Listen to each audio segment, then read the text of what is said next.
Hi everybody, welcome to a new video. This is your boy Adrian, aka Plus.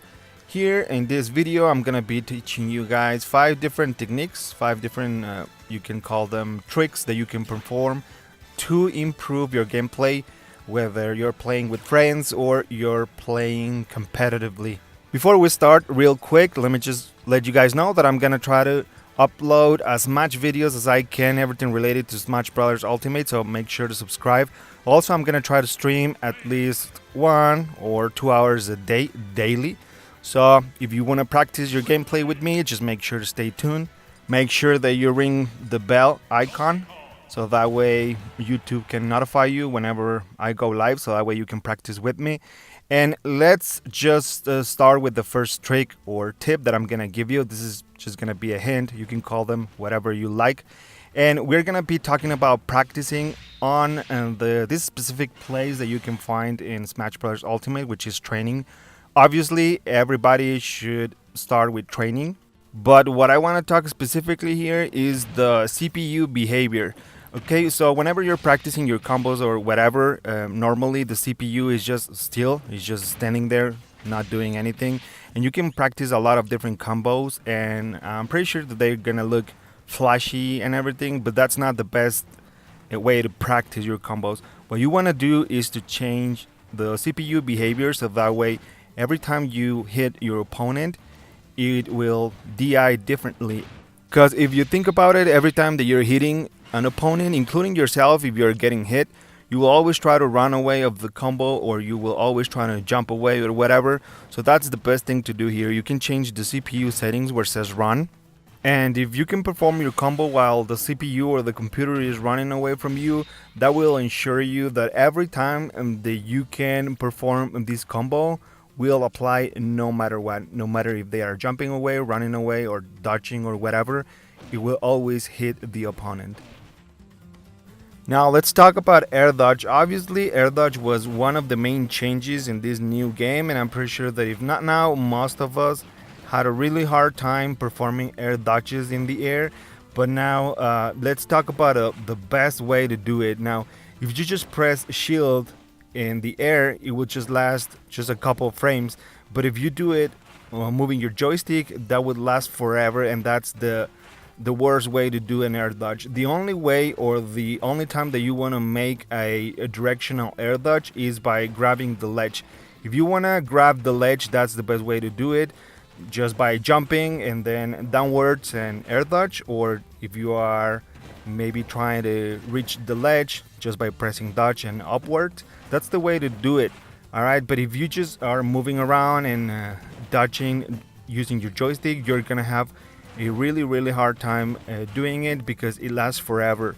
Alright, by the time you get control of your character again, you might not be able to come back to the stage again. So remember, the best way to do or to perform an air dodge is just by pressing shield without moving your joystick. So just practice it and use directional air dodge just when is necessary.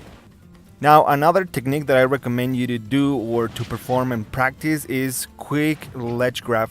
That's a technique well known by pro players, and if you play online, perhaps you have received this technique applied to yourself. So it's actually quite easy to practice it. The only thing that you have to do is just to run and then perform like a U-turn on the joystick, so that way your character can grab it quickly, can grab the ledge. And it all depends on the character that you're using. Obviously, the slow ones are actually better to perform this technique, or are the easiest ones for you to practice this technique, such as Ganondorf, including Ridley. That's the one that I use, and it's actually pretty easy to perform this technique. Now, this is the flashiest one, and this is the one that looks better, and also it is the fastest one that you can perform. It's the optimal way to quick grab the ledge. Alright, so just by running, as I was telling you, and then before you fall, you have to perform like a U-turn on your joystick, so that way you can quick grab the ledge. And then obviously your enemy will jump off the stage, and then you can perform whatever attack you want to, depending on the character that you're using. But there's 2 more different ways that you can quick ledge grab. All right, it all depends, as I was telling you, what character you're using because of the movements, obviously, that everyone has. Now, the other one that you can do and also looks nice, and it only applies to these new Smash Brothers because of the way air dodge works, is by you just jumping off the stage where your enemy is off the stage as well. If they are trying to recover, you can just jump off the stage by pressing downwards and then upwards with a dodge, so that way you can quick grab the ledge again, and obviously your enemy will jump off the stage and you can perform again another attack. So that's the second option that you have. Now, this is just not new, but is actually really fast. This technique of we call them also ledge tripping, so that's another way that you can call it. And the third option, it is really easy to perform as well. You can practice with this one and then move on to the second and the first option I gave you.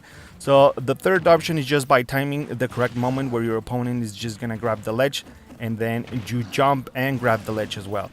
All right, they will see that coming, so it's not the best way to do it. It is really slow, but it works sometimes as well.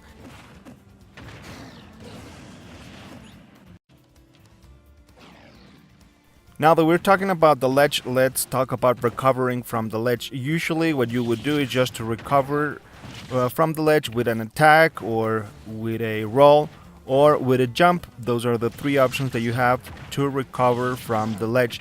But there's a different option that you have that not everybody uses, and it consists on quick jump and attack. All right, so that's what I do most of the times. Obviously, if you use it a lot, you will become readable and everybody will know what you're trying to do. But if you combine all those four options that you have, obviously you're gonna have more resources to recover it from the ledge. All right, so whenever you're climbing on the ledge, what you can do is just to let go the ledge. If you don't know how to do that, you just move the joystick on the opposite direction where your stage is facing at. All right, so for instance, in this example, I'm facing the stage. All right, so I'm just gonna move my joystick to the right slowly, and that way I can just let go of the ledge. Then I can perform a jump and a quick attack on the direction that you want to. Again, it all depends on the character that you're using. For instance, if you're using Samus, what you can do is just let go of the ledge, quick jump, and then forward attack. All right, so that way you'll get this cannon with fire, or whatever you want to call it. And then what you can also do, which is really helpful with Samus, is just let go of the ledge and then a quick jump and then attack upwards. That way you can combine and create really crazy combos, because they won't expect that, and the knockback, it's not like that fast or that big, so that way you can perform a lot of different combos. And with Samus you can do this. All right, you climb the ledge, you let go, and then upwards, and then you jump again upwards, and then you jump a third time because you already touched the floor, so you recovered your two normal jumps. And then finally I can perform an up B, so that will make a lot of damage, and that's something that you can practice depending on the character that you're using, and looks pretty nice. Bowser had like a 13%, and now he has like a 60%. All right, okay, so those were the 5 tips, tricks, or whatever that I wanted to give you. Obviously I have more coming, so if you like this kind of content, please make sure to subscribe to the channel. Remember that I'm gonna go live at least 1 or 2 hours a day, so that way if you want to practice, come and practice with me.